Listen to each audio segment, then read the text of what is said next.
I can't see it. I can't see either. Ready? All right. Good morning, everybody. We are here for the Marion County Board of Commissioners weekly board session. It's Wednesday, April 16th, 2025. It is 9:02 a.m. and we're in the Senator Hearing Room at 555 Court Street Northeast in Salem. If you would please stand and join me for the Pledge of Allegiance. I pledge allegiance to the flag of the United States of America and to the republic for which it stands, one nation, under God, indivisible, with liberty and justice for all. Thank you. Before we jump into this meeting, I have a motion to add an item. Sure. Commissioner Cameron, do you want to do that? I bet, yes. Madam Chair, I will move that we add a proclamation to the board session agenda under Public Works. Consider approval of proclamation recognizing Work Zone Awareness Week in Marion County.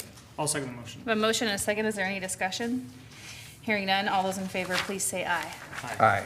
Aye. The motion passes. We have nobody signed up today for public comment, so we will move into our proclamations. And the first one is to consider approval designating the week of April 21st through the 25th, 2025 as Work Zone Awareness Week in Marion County. Hi, Scott. Hence all the vests that we're wearing. I'm certain at some point people are start texting me, asking me where I just came from. But if only they could see the audience. Good morning, Commissioners. For the record, my name is Scott Wilson, Operations Manager for Marion County Public Works. I'm here today to seek approval and to provide recognition and a proclamation approval for next week to recognize Work Zone Safety Awareness Week for the following week. I apologize, Lonnie was also scheduled to be here, but she had some unforeseen circumstances. She couldn't quite make it. So Okay. if I stumble through this, my apologies on that, but I'll go through this and we'll have an opportunity to maybe take a photo afterwards as well. So for the fourth year in a row, Marion County is recognizing National Work Zone Safety Week, Awareness Week, from April 21st through 25th, 2025. This program promotes awareness to the public and recognizes Marion County employees and contractors and all-around traffic in our work zones. In 2025, National Safety Campaign theme is Respect the Zone so we all can get home. In an effort to increase awareness, Marion County Public Works will be posting safety awareness videos on social media next week, and we're asking Public Works staff to wear orange for the Go Orange Day on April 23rd. This is give some data here, the important data here to recognize that. Back in 2022, the latest data indicates that 891 people have been killed in work zones nationwide, so the importance of that. Three things that we are looking at promoting for next week. We're going to have internal work zone safety training that we do. Also on Wednesday, we'll be going recognizing that day for Go Orange Day.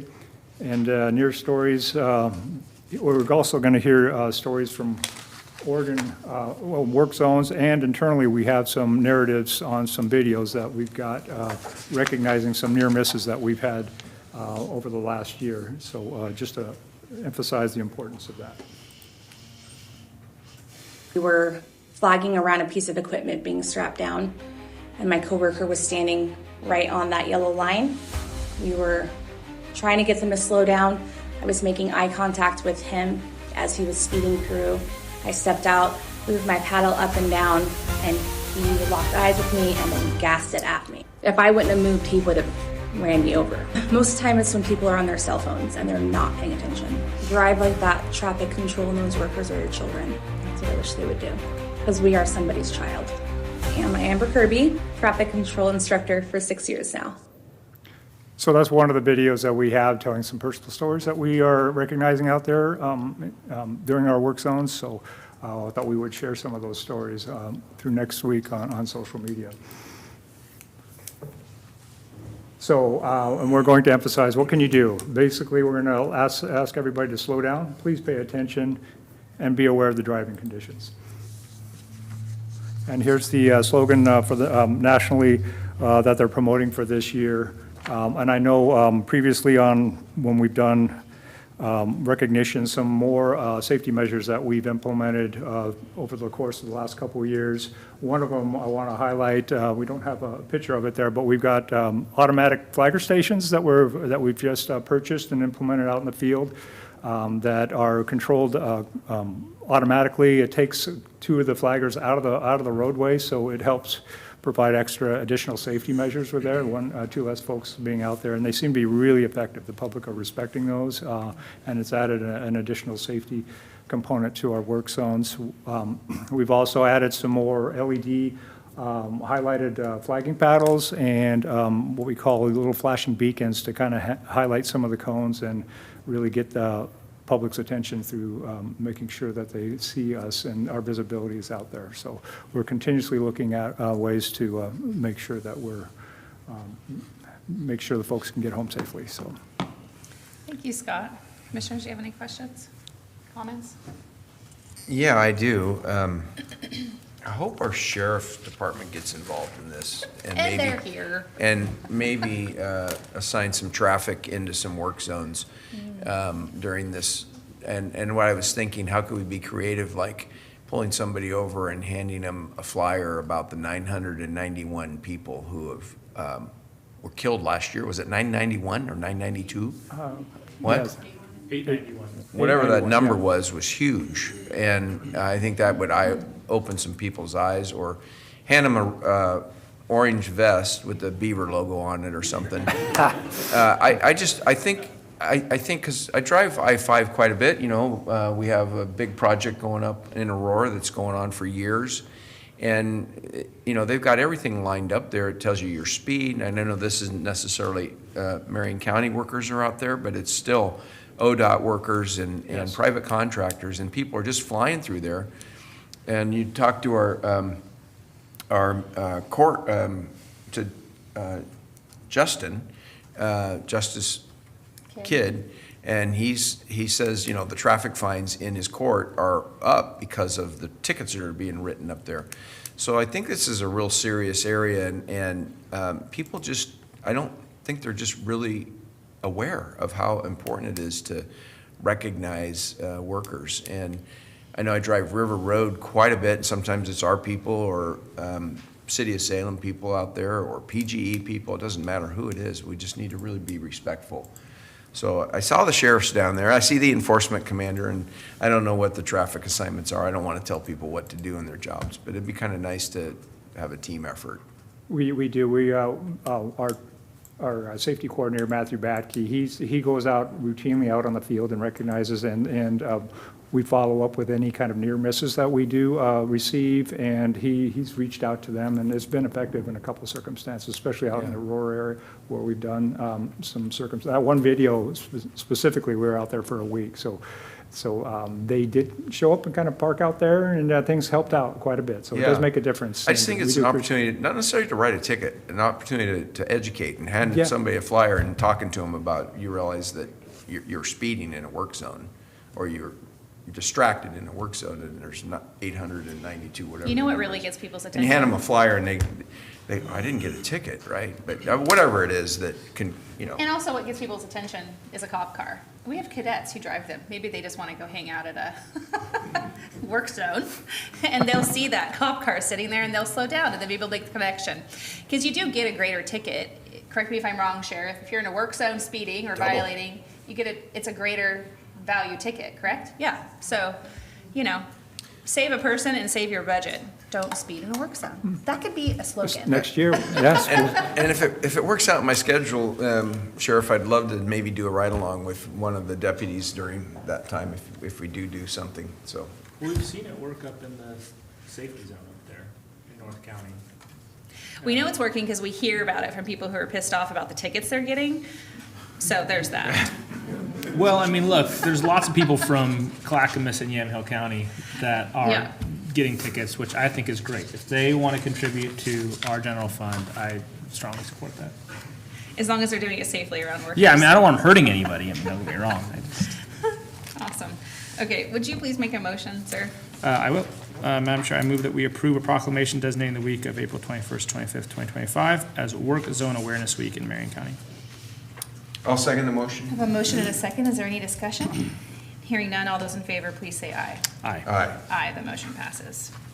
Commissioner, would you please read the proclamation? In the matter of proclaiming the week of April 21st, 25th, 2025 as Work Zone Awareness Week in Marion County, proclamation. This matter came before the Marion County Board of Commissioners at its regularly scheduled public meeting on April 16th, 2025.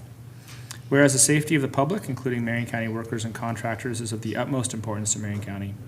And whereas there were 891 deaths in construction work zones throughout the United States in 2022, and Whereas there is a national safety campaign to increase awareness of work zone safety throughout the United States. And whereas data and trends show vehicle speeds and crash frequencies increasing throughout the United States. And Whereas distracted driving is identified as a common crash cause throughout the United States. And whereas the number of construction activities and associated construction work zones are continuing to increase throughout Marion County.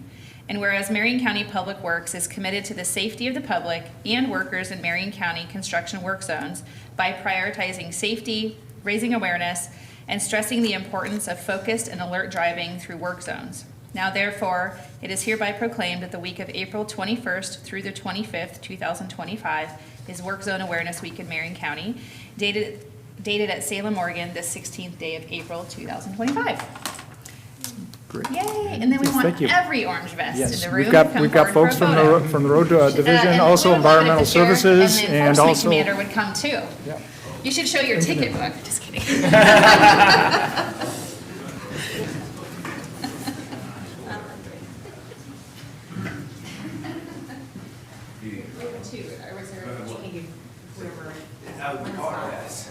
Okay. There's two of these. I don't know who else would like. Here. keep going. Oh, come on, you guys. Don't be so shy. Here.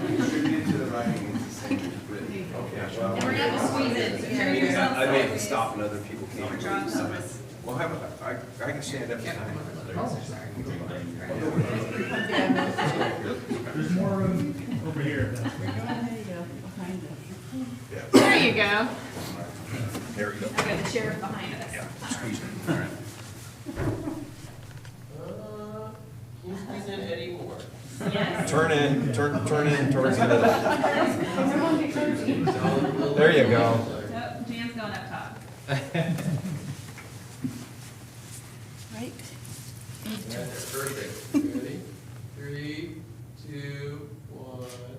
Just a couple. One more. Awesome. I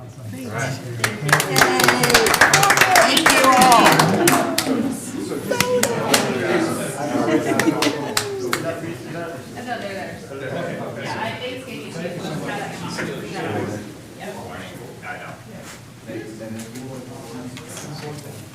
I have one of these. Hey, Scott, can I get this back to you? I already have one upstairs. Oh, great, okay. They're ours then? That'd be great. You just have to wear your own vest. All right, whatever you tell me. The dog bite suit doesn't qualify. Okay, we're gonna move on to the next proclamation, which is to consider approval designating April 22nd, 2025 as Earth Day in Marion County. Hey, Stephanie. Hi, morning. Good morning. Where's my green vest? We just talked about that. Good morning, Commissioners. For the record, my name is Ryan Wade. Ryan, would you please put that microphone to your face and talk into it? Yes, sorry. Thank you. No worries. Good morning, Commissioners. For the record, my name is Ryan Wade. I'm an environmental compliance specialist with Marion County Public Works. I'm Stephanie Pulvers. I'm the Stormwater Program Supervisor. So today, we're here to ask the board to approve and sign a proclamation in honor of Earth Day, which is celebrated annually on April 22nd. Each year, Environmental Services celebrates Earth Day by engaging the public in a month-long educational campaign that highlights the beauty of Marion County. This year, our theme is Get Outside. We're hoping to remind participants to get outside and enjoy the many natural features Marion County has to offer. At the end of the month, we end it with a party in the park on Saturday, April 26th from 1 to 4 at Sponks Landing Park in Kaiser.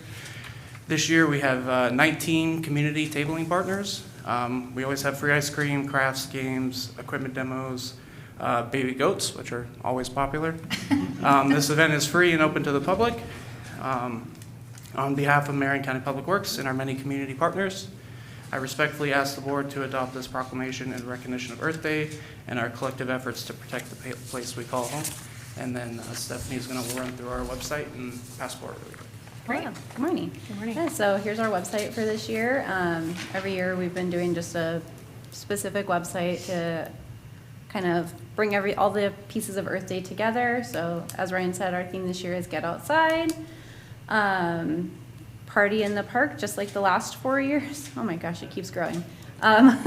So this website, people can RSVP for the event and get some information on the things that we have going on. And then our educational campaign that we have every year is we call it the Passport to Sustainability. This year we did 15 activities, all aimed at getting people outside. And so essentially what it is you can find an activity and here's one, and click on complete activity, and then it'll ask you a few questions about the activity, and you can upload a photo if you'd like, and then we can track participants through our leaderboard here. So far we've got 41 activities completed. We launched a little bit later than normal this year. But it's kind of a fun way to gamify Earth Day and getting people outside. Fun. Yeah. I saw hopscotch on there. Yes. I'm gonna have to bring in chalk for my office, because I was just talking to John a few weeks ago about another activity. I don't know what month it is. What month is it? May. We're gonna do some activities around the block on this sidewalk. Like, we're going to do hopscotch. Foursquare? Or two There's square? traffic, so maybe not bouncing balls anywhere near cars, but On the north block. dodgeball would be great if you want to participate. I'll be there. Yeah, I'll stand there. Just kidding. Yeah, anyway, I love hopscotch, and I think everybody should do it, and we should design it out front. Great. Yeah. So Madam Chair, for me, the celebration it spawns on the 26th, even though Earth Day is the 22nd, but, Yes, and it's from what time? 1 1 to 4. 1 to 4, because my wife wants to go out and hold the baby goats. She needs a new Facebook page or There's something. baby goats across the street from my house. You can come see anytime. Yeah, only baby goats, she said. Yes, there's many. They're noisy, stinky. All right. Would you like me to make a motion? I would love that. All right. Madam Chair, I'll move that we approve a proclamation designating April 22nd, 2025 as Earth Day in Marion County. I second the motion. I have a motion and a second. Is there any discussion? Hearing none, all those in favor, please say aye. Aye. Aye, the motion passes. Before the Board of Commissioners for Marion County, Oregon, in the matter of proclaiming April 22nd, 2025 as Earth Day in Marion County. Proclamation. This matter came before the Marion County Board of Commissioners at its regularly scheduled public meeting on April 16th, 2025 to proclaim April 22nd as Earth Day in Marion County. Whereas Earth Day was first celebrated April 22nd, 1970, with the goal of inspiring appreciation for our nation's natural resources through conservation and protection. And whereas Whereas the celebration of this day marks an annual review of and commitment to the principles of that first Earth Day. Whereas Marion County is blessed with a wealth of bountiful woodlands and waterways, often most visibly showcased in our parks and other public lands that enrich the lives of both residents and visitors alike, providing irreplaceable habitat for countless flora and fauna, sustainable natural resources, and many scenic recreational opportunities. And Whereas special Earth Day events are offered to encourage residents to identify what they can personally do to protect the environment and make Marion County a cleaner and greener place to live and work. Now therefore, we, the Marion County Board of Commissioners, do hereby proclaim April 22nd, 2025 as Earth Day. We encourage all citizens to become engaged in their local communities and join efforts to help maintain and improve Marion County's urban and rural environments. Dated at Salem, Oregon, the 16th day of April 2025. Okay, are you ready for another picture? Thank you. Let's do it again.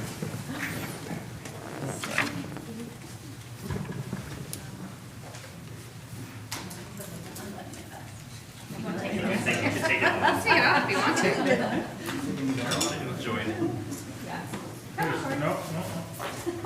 It's more Oh, we fun take if we mix it back. I took mine off just because it literally does not go with me. Orange is not the right color. No. All right. Alright, you guys ready? Yep. Okay, we gotta do something with this screen.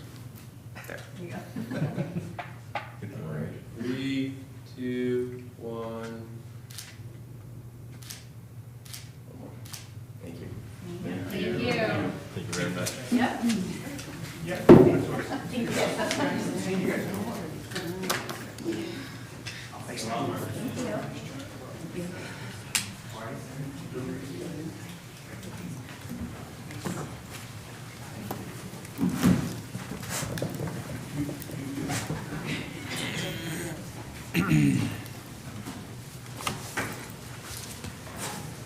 Okay, now we're going to move on to consider approval of a proclamation designating the week of April 20th through the 26th of 2025 is Volunteer Week in Marion County.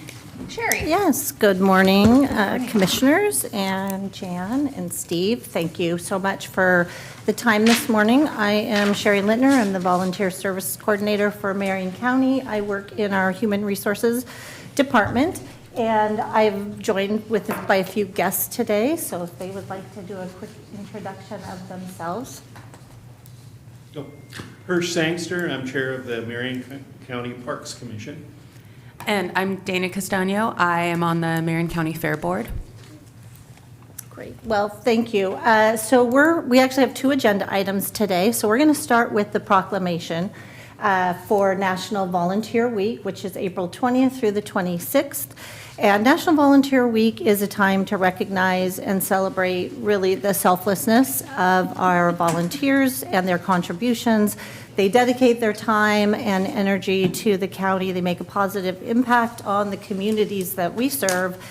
And really this week is just a powerful reminder that individuals can come together and truly make a difference where they live and in their communities. So really I'm here today on behalf of all of our volunteers, all of the staff here at the county that provide support to those volunteers. And we recommend that you adopt the 2025 proclamation. Thank you. Dana or Hirsch, do you want to say anything about the proclamation? Can I interject real quick? I mean, I guess. So we are going to jump into the annual report, and they're going to share a little bit during that presentation if you want to wait. Is or that if you- after this one? It is directly after I appreciate this. that, Yeah. and I follow the order of operations. Would you still like to say Yeah. anything about this proclamation and or maybe why you're a volunteer and support this? I think the commissioners kind of know me as a person, but to volunteer and give back to your community and make things better. It's one thing to complain, but there's a difference about going out there and trying to make it. And that's what volunteers in all aspects of the commissions and other activities do. They're trying to make a difference, period. Thanks, Hirsch. Yeah, I second that. I'd also like to just thank you all for recognizing volunteers of all kinds, including advisory members like myself and Hirsch, because, I mean, volunteers come in many different types. Sherry will talk about that more, but, you know, going out to the dog shelter might not be for everyone. Going out and helping in the courts with victims assistance might not be for everyone, but maybe it is a better use of your time going to a meeting for an hour and giving input on an advisory board. Everyone has different talents, and so making use of those as community members in the different ways that we do is really important. So thank you. Thanks, Dana. I'm so glad they're here. Me too. Like, I think Hirsch and Dana are like quintessential Marion Countyers. I don't even know if that's a word. It's not a word, but we'll go with it. I just appreciate, I think, when I think of each of you, I think of your bike ride, Hirsch. Monster cookie ride. Monster cookie ride, and I think of the county fair, Dana. And I think, like, I've never done the bike ride, but I've taken my kids to the county fair, and it's such a wonderful experience. And I know how reliant we are on you guys on the fair board and the key volunteers to make that experience a special one for the kids and families in our community. I know it's the same thing for the folks that do the bike ride every year. And I just think there's this, I don't know, great love that you guys show to people in our community through your volunteer work. And I know you do more than just those two things, but I just think those are two things that people get joy out of. You know, every year you're bringing joy to people because of your work, and I know sometimes those meetings are super boring. And, you know, figuring out how, doing all the work of, you know, getting It's the. true, Sherry. Come on. Not all meetings are as thrilling as these ones. You know, mapping out the bike ride and negotiating with all the different jurisdictions to make sure that you can do it every year. I'm sure, like, there's a long list of things that might be more fun for you to do. But I just think of all the people who are blessed by that and get to have a great day because of you guys. So I just want to say thank you. Thank you. Yeah, thank you. Commissioner Cameron, anything to add? No. All right. Commissioner Willis, I'd love a motion. Okay, Madam Chair, I move that we approve a proclamation designating the week of April 20th through 2020, April 20th to the 26th, 2025, as Volunteer Week in Marion County. I'll second the motion. I have a motion and a second. Is there any discussion? I just appreciate Commissioner Cameron's confidence that I was going to land that motion correctly. All those in favor, please say aye. Aye. I think I'll say aye. Okay. Oh, my gosh. The motion passes. Thank you. All right, Commissioner, please start the proclamation. In the matter of proclaiming April 20th through 26th, 2025 as Volunteer Week in Marion County, a proclamation. This matter came before the Marion County Board of Commissioners at its regularly scheduled public meeting on April 16th, 2025. Whereas volunteers inspire, equip, and mobilize to take action and create positive change in our county. And whereas during this week, volunteers will be recognized for their commitment and service.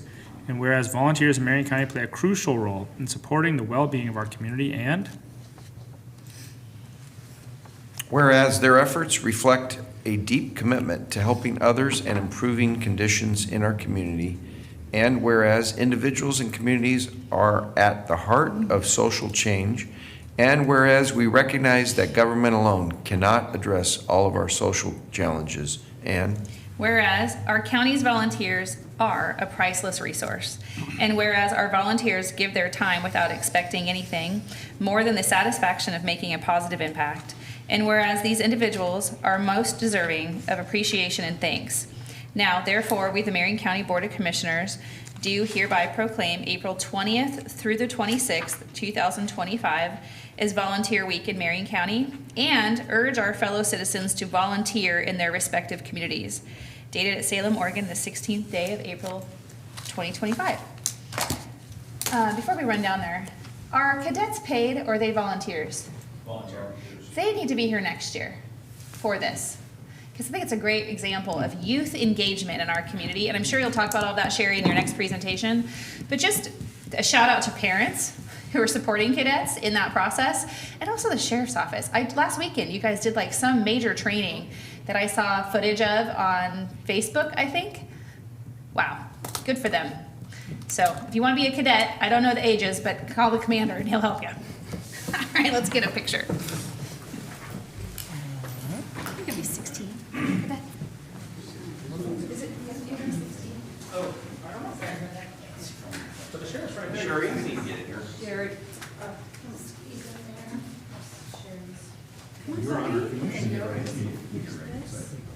I mean, who? You. Well, I'm not coming, man. I don't know what to do today. Like, I'm running this meeting. Of course you are. Ready? 3, 2, 1. More.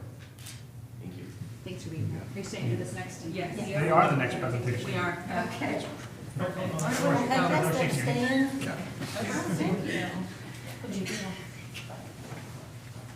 That's going to just go right there. Thank you, guys. Commander, what's the minimum age to be a cadet? 14. I thought it was 16. Even better, 14. So non-drivers, for sure, thanks to the parents who get in here. They start as non-drivers. Yes. All right, Sherry, 2024 Volunteer Annual Report Presentation. Excellent. As I introduced before, I'm Sherry Littner, Volunteer Services Coordinator for Marion County, joined by Herschel Singster and Dana Castano. And I'll just jump right into the routine, and then we'll let our guests speak here in a few minutes. Again, thank you for letting us come and present this information. The 2024 Volunteer Annual Report covers volunteer activities during calendar year 2024, and it offers a glimpse into the many contributions made by our volunteers. So the actual report, I do have hard copies here today at the table, and it'll get posted on our website this afternoon for people that want to take a quick look. So what I want to do is just start by summarizing the numbers. So in 2024, we had 1,927 volunteers donate time to a county program, division, or department. They reported over 66,000 hours of service. And I just will note that I say that they reported 66,000 hours of service because I am confident our volunteers underreport the amount of time that they spend working on our behalf. But at the end of the day, really, our volunteers do have an immeasurable impact both on county staff and the communities that we serve. But we do put a value on our volunteers' hours. It's just one way that we can sort of demonstrate the benefit. So we use the rate by the independent sector. The published rate for the state of Oregon in 2024 was $34.74 an hour. And that equals to over $2 million of benefits that we have received from our volunteers in 2024. And to be, whoops, I'm having a little, get back to the mouse. So the actual amount is $2,309,235 to be exact. So the other way I like to sort of look at our volunteers, just another way to sort of describe them is in sort of buckets. And that's what the pie chart is. So in 2024, we had 36 individuals that came on board. They were either students earning academic credit or an AmeriCorps Vista volunteer who worked with our economic development team. And then 150 individuals served in advisory board capacity. So they were either appointed to a board, a committee, or a commission here at the county. And then I would like to just mention that, you know, usually when we talk about how the county and the community benefits from volunteers, we sort of forget that our volunteers can really benefit by coming and working with Marion County. Most of our program volunteer offer extensive training. Sometimes folks are working towards certification or licensure. So quickly, I just want to touch on the interns, the students that come on board. So again, 35 students came with us last year, one AmeriCorps member.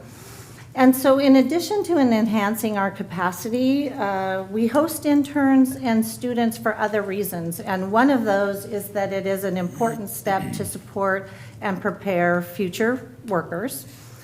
And to break down the number, so those 35 students donated 8,485 hours in 2024.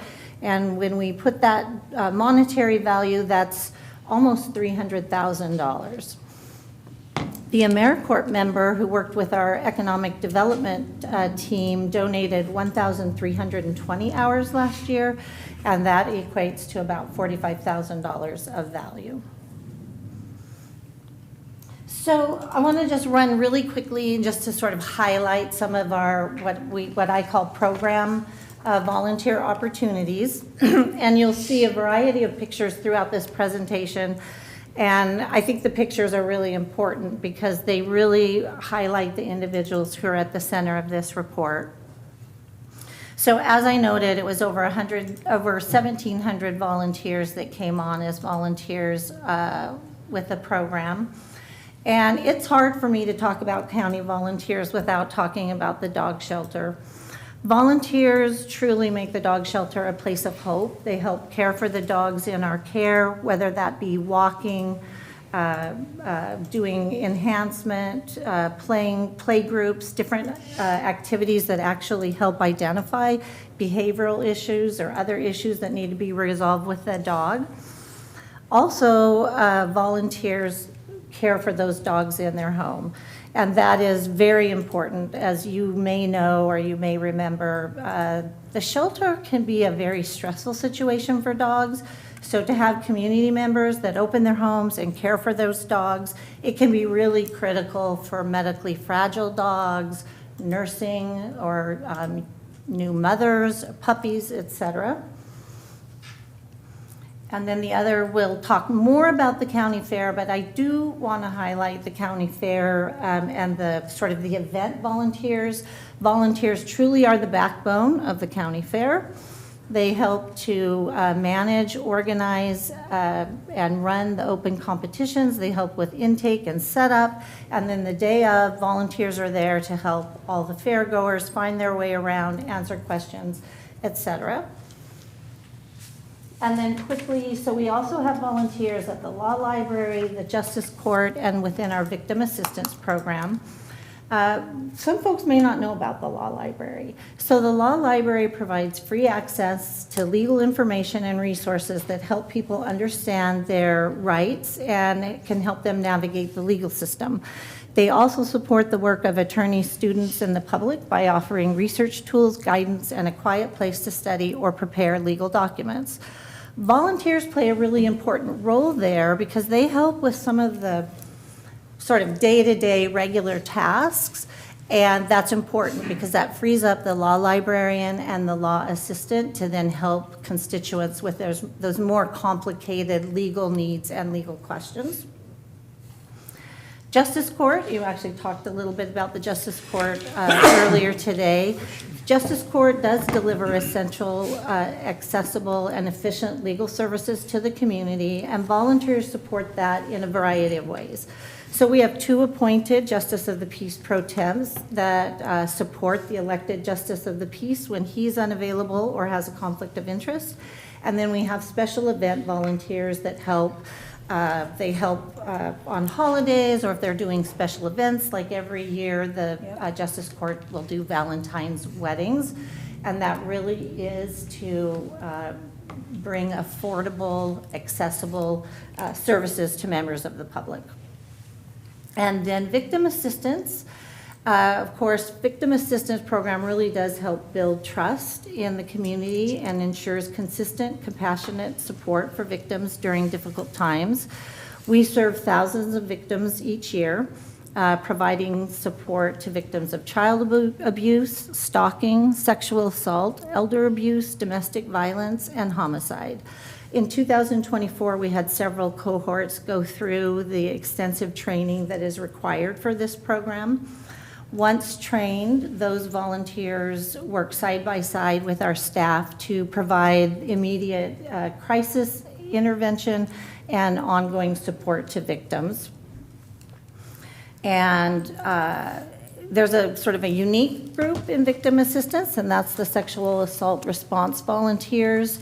They provide a very specific, compassionate support to victims as they go through the healing process.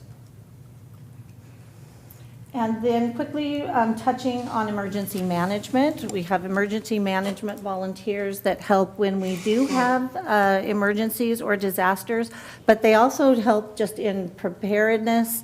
They're highly trained. They also give back to their community. And you can see in one of the pictures I selected was actually of our Kaiser group, and just really demonstrates not only are they going through the training and they're taking care of sort of those emergency management things, they're also coming alongside their community at events, at litter pickups, et cetera. So they really are a huge part of their local community.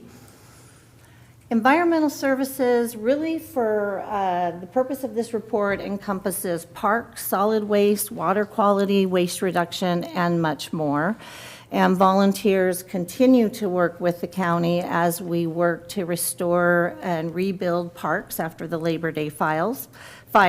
And we'll hear more about that when Herschel talks a little bit about the Parks Commission. And then the Sheriff's Office, I'm glad you talked a little bit about cadets.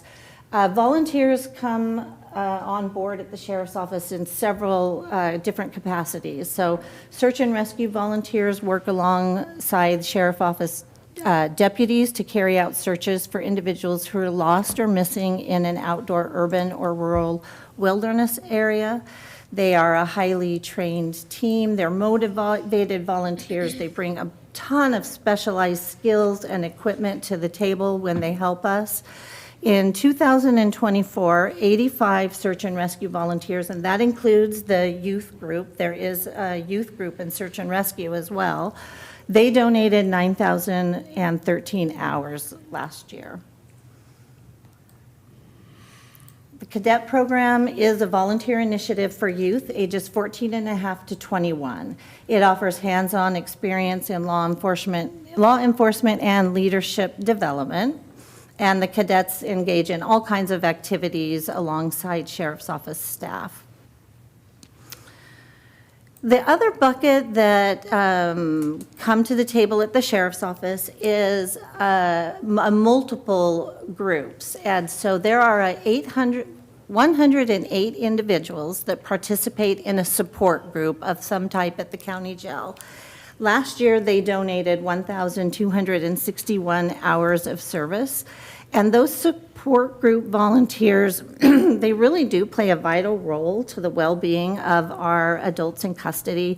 They provide emotional support through programs, so whether it's a religious service, a recovery group, or even just educational workshops. They come on board and they really do walk alongside those adults in custody to help work towards rehabilitation and successful reintegration back into the community.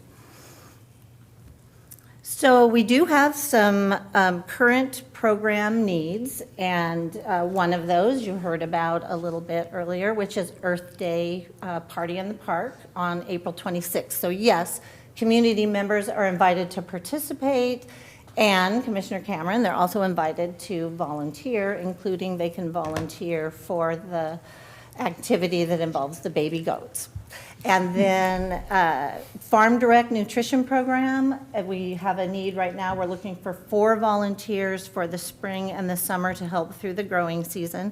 Folks can find information on all of these on our website and on the volunteer webpage. So I want to jump quickly before I pass over to Dana and Herschel to talk about advisory board members. Because this year in the annual report, I did try to focus a little bit more on the advisory board members.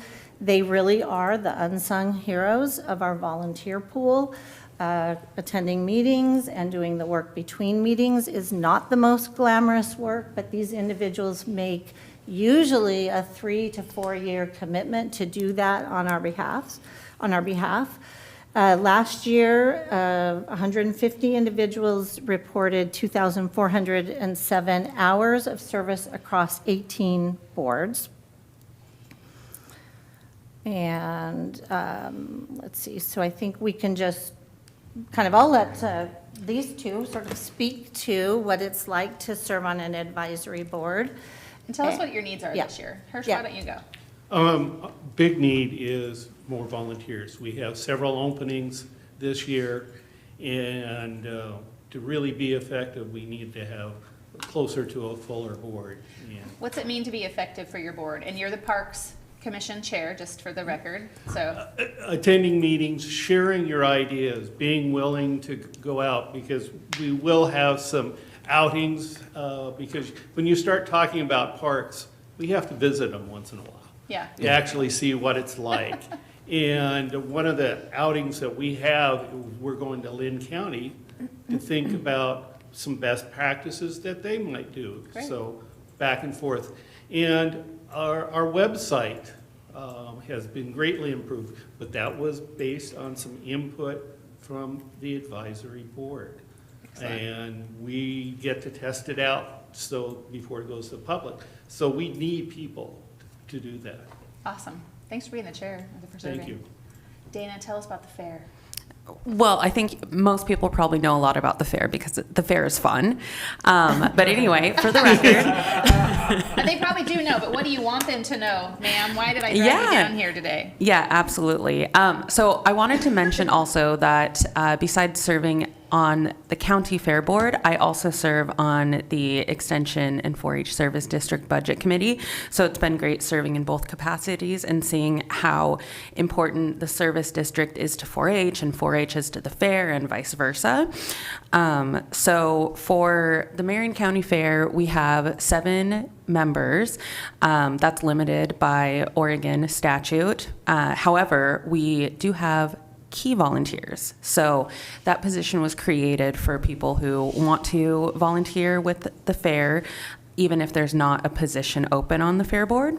And so key volunteers are able to do many different things, whether they want to oversee specific bodies of work like preparing exhibitions, working on public competitions, or just working with the rest of the fair board in a general capacity. And so, yeah, we're always looking for more key volunteers. Right now, we have one key volunteer who's very dedicated. She oversees all of the public competitions and does an amazing job. Key volunteers do many of the same duties as regular fair board members. So the regular fair board members, the main difference is voting capacity. The fair board is tasked with putting on the fair. Key volunteers support that in all of the meetings and implementing our strategic plan. Both fair board members and key volunteers contribute to those. We also attend all 4 days of the fair, from probably well before it opens to well after it closes. And that's the second week of July, by the way. We have a lot of fun activities at the fair planned already, and a lot more planning in the works. So the other thing I wanted to mention about key volunteers before I talk more about the fun things about the fair, which I definitely do want to get to, but key volunteers are also considered first if there is a fair board position that opens up. And so while they're serving as key volunteers, they can pursue something they're interested in. So if a community member is specifically interested in 4-H or community engagement or the entertainment aspect, they can work on that. And then they're also not obligated to become fair board members if they want to continue serving as key volunteers. If that's what they prefer, they're able to do it as well. And we can have as many key volunteers. As you can imagine, the fair is quite a big event and it takes a lot to put it on. So the more the merrier. It does take a village. And we also couldn't do it without the amazing staff here at the county, like Sherry and Denise. So I just wanted to call them out real quick. So about the fun things at the fair, we're going to have a new water table this year. It's one of the free exhibits for children and families, so looking forward to that. Sounds great. Yeah, right? Water table? Yes, it's a table with water in it that has toys and activities for little people. I mean, I don't think You it's should come, I'll show limited. Pretty sure anyone could do it, so. Anyone can do it, but it's a high Well, attraction for but then small there's people. me. You could do it too if you wanted. problem. Give it a try. There's also going to be some things coming back that we've had in years past, like Puzzle Mania. There's lots of food and ice cream, vendors. We have live music, entertainment. You can enter into public competition. We have roaming entertainers like a bubbleologist, and there's Disney princesses. So lots of fun things. And we're always just trying to keep the fair fun and exciting, bringing in fresh, fun things for children and families to enjoy. Like, for instance, when kids and families come in, they might be greeted by Professor Steam, who will introduce them to the fair and give them a breakdown of the fun games that they have to teach kids about the A in this STEAM stands for agriculture, and there's a lot of fun activities at the fair and plenty of opportunities for volunteering as a key volunteer or a volunteer at the event specifically. Thank you. Because the fair is fun. Because the fair is fun, yes. Commissioner Cameron? Madam Chair, Dana, you had me when you said ice cream. I just stopped. Dairy Wives. Yep. Yeah. Yeah, they're the dairy women now, I think, but. Of course it is. Yeah. Because they're not all married.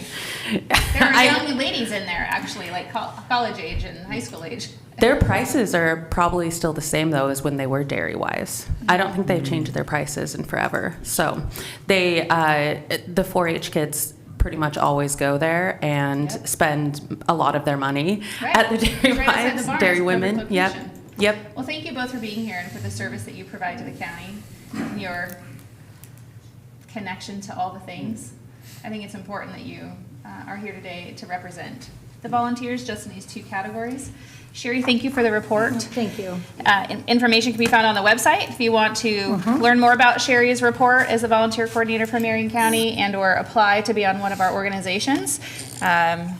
It's on the screen. Hirsch, quickly, because we got to move on in our Real quick, agenda. Parks is going to have a man the booth at the Spons Landing Earth Day. Perfect. And Marianne and I will be leading a pickup bike ride from Kaiser Rapids Park, Big Toy, to Spons Landing on that day. Oh, good. You're going to have a what?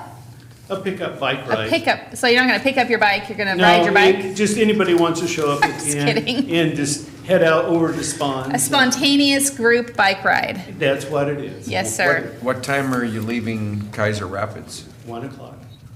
Okay. Oh, okay. Be in the afternoon. Do you have a bike, sir? No. You can borrow mine. All right. Thank you both for being here. Thank you, Sherry. Thank you. Have a Appreciate great it. day. All right. Commissioner Cameron, would you please read the very short consent? I would be happy to do the consent calendar, Madam Chair. It's a really hard one. I'm going to drag it out. I know you are, but come on, I got a meeting that's Madam like Chair, I'll dragging move the out. consent calendar. Under Human Resources, approve the recommendation to update the classification and adjust the pay grade upward for classification code number 188, Labor and Employee Relations Manager, and number 196, Human Resource Information System Analysis. I will second the motion. A motion and a second. Is there any discussion? Hearing none. All those in favor, please say aye. Aye. Aye. Aye, the motion passes. Thank you. First item under action, Sheriff's Office, because everybody else is Public Works, literally every agenda item. So we're going to hear from Commander Bernards to consider approval of an incoming funds intergovernmental agreement with ODF, Oregon Department of Forestry. Yes, good morning, everybody. Good Thanks morning. for having me. Yeah, For the thanks for record, my waiting. name is Jason Bernards. I'm the Enforcement Division Commander for the Sheriff's Office. And also on the record, I silenced my cell phone today, so it wouldn't be an interruption like last time. So I mean, just wanted to get that actually, on the it doesn't record. matter if you silence it. If your daughter pings you like that, it comes through on and on silence. I know about Unfortunately, this. yeah, this is true. But I appreciate the effort. So I'm here today for the board to consider approval of an incoming intergovernmental agreement with the Oregon Department of Forestry.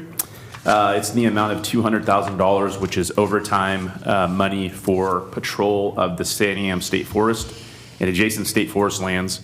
This is a 5-year agreement from July 1st, 2025 through June 30th of 2030. The purpose of this agreement is to provide additional law enforcement presence in the Santiam State Forest and adjacent state forest land to help ensure public safety for those who are working and also recreating in the area. We've had this agreement with ODF since January of 2020 to provide these services. What's today? Monday, I text the sheriff. I was in a conversation with Commissioner Taylor from Jefferson County about contracts with our federal partners on forest land.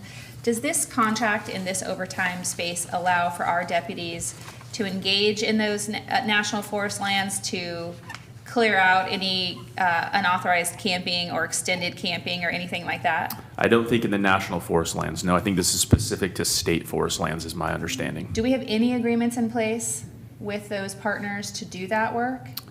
Not to my knowledge, not in the national forest, no. Okay. It's something I think we should talk about because that's the active conversation why I pinged the sheriff on Monday. I don't know that, I've been on ride-alongs, like I did one couple years ago with Farron, Sergeant Farron, and there was an individual doing an extended camp in a park up the North Fork, and he addressed that. It wasn't our park, so anyway, it worked out. The gentleman moved along after some time, but what I'm concerned about is if we're not doing it, they're for sure not doing it, and then we have unauthorized camping that could lead to all kinds of harm, including forest fires. Deschutes County experienced that last year, which is why this conversation is front and center. So I'm grateful that we have this opportunity, right? And also to see if we can expand it a little further, maybe with your leadership and the sheriff to help others navigate that.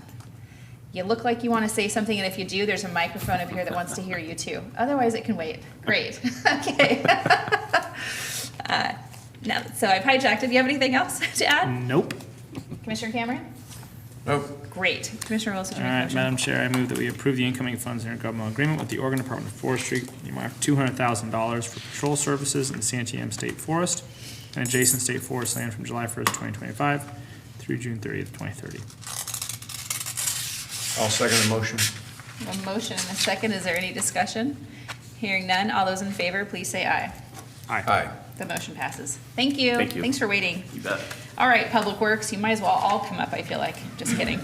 Dennis, we're going to hear about a price agreement for a couple of activities. I'll just let you do it because I feel like y'all just read it to me anyway. Good morning, Commissioners. For the record, I'm Dennis Mansfield. I'm the Deputy Public Works Director.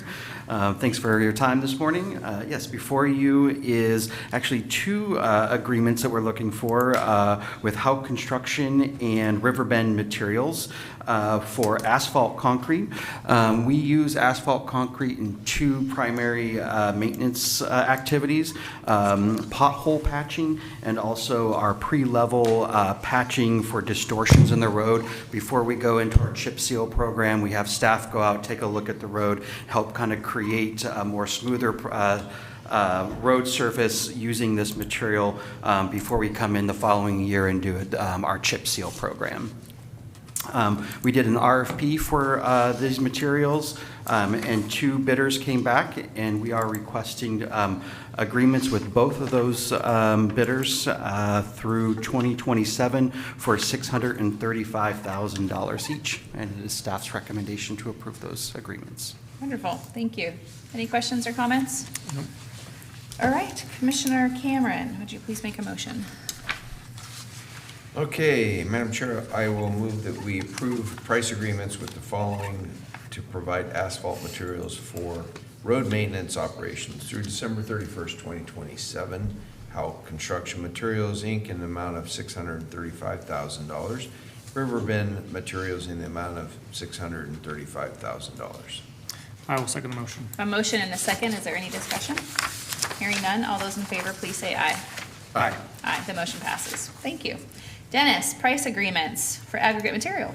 Yes, thank you again, Commissioners. We actually have 7 agreements here. We conducted an RFP back in January for aggregate material. We use this in several different operations elements.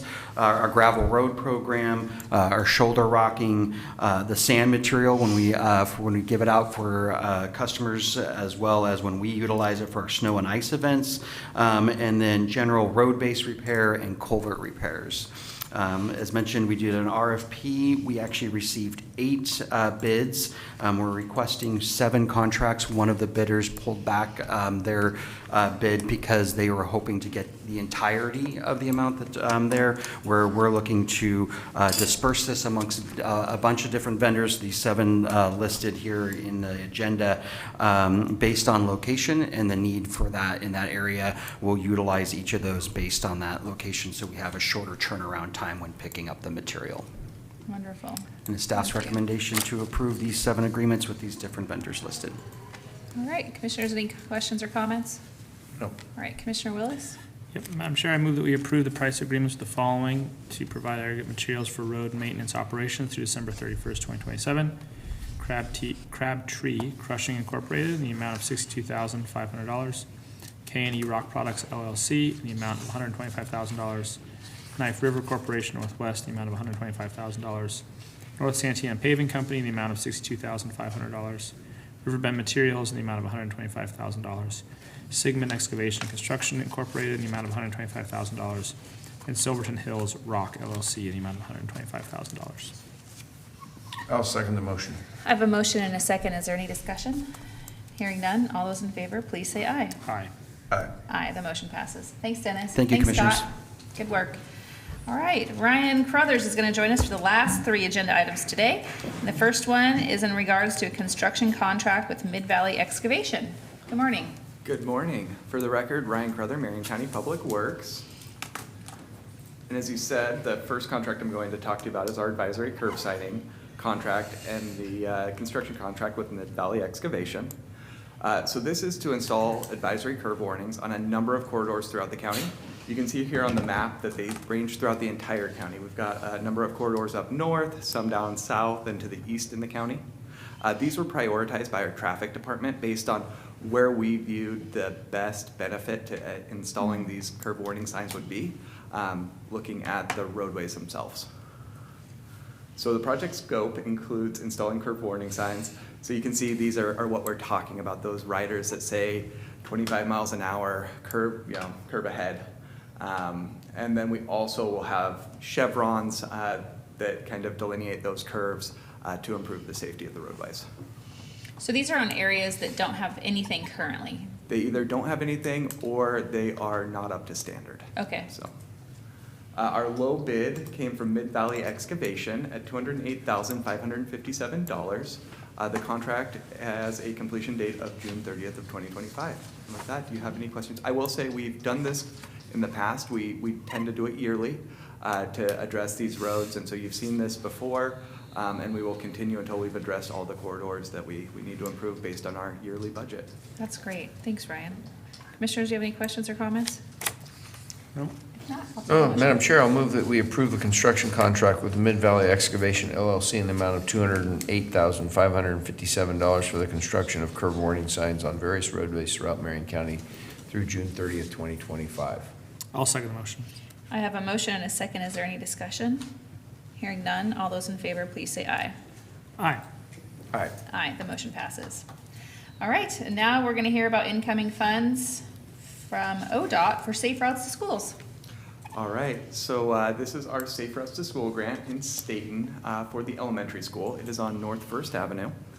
For those that don't know, this is the main thoroughfare through Staten, identified on the map.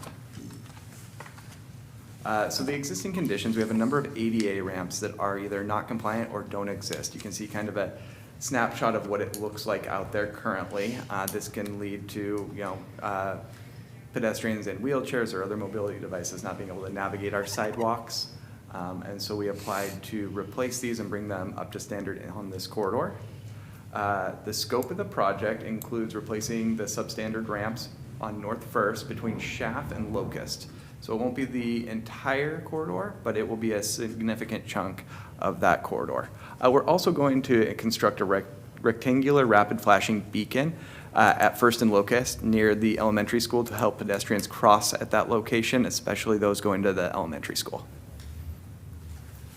The project budget and schedule, this is a 100% funded grant, so there is no county share unless we go beyond what was awarded. The state portion is $1,608,019. Assuming this is approved, we would begin design immediately, acquire any needed right-of-way or temporary construction easements to build this in 2027, and go to construction in 2028. Ryan, is there going to be any impact on the neighbors as far as right-of-way acquisition? We've got to look at the ADA ramp designs. Because of the slopes required, there can be some Pretty minor, though, isn't it? sloping in. It's typically very minor. Usually what we see is more temporary construction easements to be able to get behind and do that work, put in a curb, Yeah. but sometimes it requires going onto their property. Okay. Okay, I'm good. Commissioners? All right, Commissioner Willis. Madam Chair, I move that we approve the incoming funds grant agreement with the Oregon Department of Transportation to provide Safe Routes to Schools grant funding in an amount of $1,608,019 for the Staten Elementary North First Avenue project with an ending term date of 5 years from execution. I'll second the motion. A motion and a second. Is there any discussion? Hearing none, all those in favor, please say aye. Aye. Aye, the motion passes. Thank you. And now we're going to consider approval of engineering and related services contract with David Evans and Associates. All right, so this is our on-call bridge load rating and repair contract, like you said, with David Evans and Associates. So the background, in 2021, ODOT updated the load ratings for 60 of our bridges using a new methodology. That led to 51 of our bridges becoming load rated, which limited agricultural, commerce, and emergency services use of some of these bridges. We actually worked with ODOT and a consultant in order to go out and look at the load ratings that were done. The new analysis was very conservative for timber bridges. So we were able to do a study and prove that some of these bridges could actually support the loads that we needed to cross them. And so what we've done is we've been able to refine 11 of those load ratings using this new methodology. And I will say that the consultant that helped us do that was David Evans and Associates when we originally did that study. We've been able to remove 11 of those. We still have 40 more. We want to be able to address those, and so we went out with an RFP and looked for a consultant that was able to help us refine those load ratings and move forward with this. What that will do is help, everyone be able to cross these bridges that needs to. So the project scope includes performing load rating analysis for the various priority bridges. It also includes designing minor structural improvements to improve those load ratings. So a lot of times what we find is just one member on a bridge may be weak, which leads to that load rating. And you can see in that photo there, we might be able to just reinforce one area and remove the load rating completely.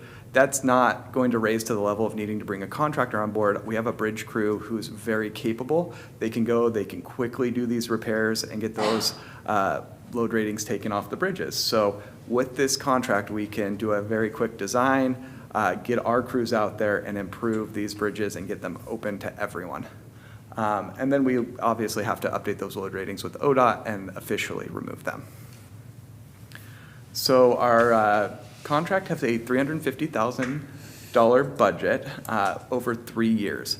What this will allow us to do is spend what we're able to budget each year doing these. We expect to be able to refine about 10 to 15 load ratings per year as we work through these, prioritizing them with the help of others at Public Works, looking at the most critical bridges and working down that list. So we're essentially spending this money now on an expert to go in hopes to expedite the process by not doing RFPs for every single bridge to kind of go through an individual process for every bridge? Exactly. So by doing this, we bring one consultant on who can learn our process, and so they're able to quickly react to what we ask for. We wanted to make sure it was a competitive process by opening it up as an RFP. We got various proposals from different consultants so that we can have one person that we go to and have a relationship with that we can address these over the next 3 years. That's great. Thanks, Ryan. Okay. Madam Chair, Yes, sir. question. So Ryan, is this to get ahead of load ratings that come upon us from ODOT? No, this is unfortunately more reactive. So the load ratings that have been put in place, where we've seen a lot of these bridges get significantly reduced with those load ratings, we're addressing those. Through this contract? Through this contract. So is there a chance that we get a different analysis on some of these through this engineering contract and we push back on some of the load ratings? Exactly. That is our goal, is to be able to push back on a significant number of them, showing that the analysis ODOT did is more conservative than would be required. Okay. ODOT didn't spend the time we're going to spend. That's the my point. That's my point. They overshot because they have limited resources for a variety of reasons. Yeah. And these are ours. I think this is a great process, and I appreciate that you guys are going through it. It's going to save us a lot of money in the long run, because I think this kind of like surprise in 2022, like here's a boatload of bridges that we're going to shut down, and everyone kind of freaked out about it. And I don't remember the number of the bridges and or the dollar amount, but I remember it was huge. And I was like, we're never going to get this done. We're never going to have that money. So and we're still never going to have that money, but this is going to help us get there. Okay. I will move, if you're ready. I'm Madam ready, Chair. yeah. I'll move approval of the engineering and related services contract with David Evans and Associates in the amount of $350,000 to provide engineering services, load rating, and structural repair design for existing Marion County bridges through March 31st, 2028. I'll second the motion. A motion and a second. Is there any discussion? Hearing none. All those in favor, please say aye. Aye. Aye. Aye, the motion passes. Thanks, Ryan. Thank you. All right, commissioners, is there anything else for the record you would like to add? How was your, I testified this morning. how at was that? 8 o'clock in the morning. Uh-huh. I don't know that there was only one question that was asked, but it was pretty clear, so we'll see. We have a, hopefully, work session for the 21st, and then the challenge will be is getting it, because the House is still working through their third readings on House bills, stacked. And so once we get it out of committee, the challenge will be getting the speaker to say, hey, we would need this as an emergency to move forward, even if you're not gonna do Senate bills, would you please do this one? We did talk to Leah outside the conference room, told her about that. She's aware of it, so that was today. Lena? Who's Leah? Lena, Oh, Lena, okay. Lena, I say Leah? Yeah, Lena. I just didn't, I was like, I don't know Lena. who Leah is, but I'm Yeah. glad you're talking to whoever Yeah, that yeah, is. yeah, so that Have one. you contacted the speaker's office yet to see if there's an opportunity to No, give her a heads I'm gonna wait until the work session happens on the Okay. 21st, and then we'll send an email. Okay, But I think they are going to contact Lee. okay, Lena Lena, is, yeah. great. And for the record, for people who are listening, we're talking about the bill that will help us move the Allow us to start construction on the wastewater system in Mill City by June 1st, right, thank you. or May 15th is what they really want to do. Okay. Commissioner Willis, do you have anything? No, just working away. Okay, Had a Detroit Lake Planning Commission meeting last night, how'd that go? which is not part of my duties here, but it was reviewing their park plan that they're working on. Oh, And fun. the Planning Commission gave input back to the consultants and Counselor Tisdale on that plan. It was a beautiful, good start. They've applied for we actually wrote a letter, I think, in support of their grant to the state parks. Okay. That they're applied for a grant. Who knows how they're gonna do on that? There's so much money that's been applied for. So that was yesterday. It was great news that the Army Corps announced it wasn't gonna do a drawdown. This The year? deep drawdown this year. This year, and yeah, it was really good to hear them talk about what they've learned and how this was different, at least. Oh, that would be the other thing I would say. On the way down the mountain this morning, I must have passed 20 boats. Going up? Yeah, these kokanee fishermen, the parking lot was jammed full Yeah. Saturday. Yeah. You know, the kokanee fishery in that lake is huge, and it was really interesting that I had that picture of that 11-inch Chinook salmon that somebody caught. They said they caught a dozen Chinooks in the Cool. lake. Cool. Wow. And those are the fish that they're trying to get back out through the dam, because they're hatching up above, and then they're not getting them back. Well, I think that the disaster that happened at Green Peter sort of shows when you have folks that don't exactly know what they're advocating for, these groups filing lawsuits, and Yeah. then they have just horrendous consequences. So Well- I hope that, And- wiser heads prevail in this. And I talked to the gentleman who supervises the two hatcheries up there, the the Minto collection facility where they collect the salmon. I called him last week and said, hey, can you get some flyers from ODF and W to, because they're having that big fishing derby up there. Yeah. People are catching This weekend. salmon, they catch 11-inch salmon, they think they got a trout, because they don't know how to identify. Sure. You know, they don't know how to identify the fish. And, Other than they look different. well, no, they, They do look different. well, yeah, because of the dark, you know, around their mouth, that's how you would identify it. But I bet you could put, the people that come up there and sign up for the fishing derby with their kids, they Yeah. don't know the difference. That's true. It just looks like a fish. Yeah. All right, are you good? Yeah. Wonderful. We're adjourned. Have a great day.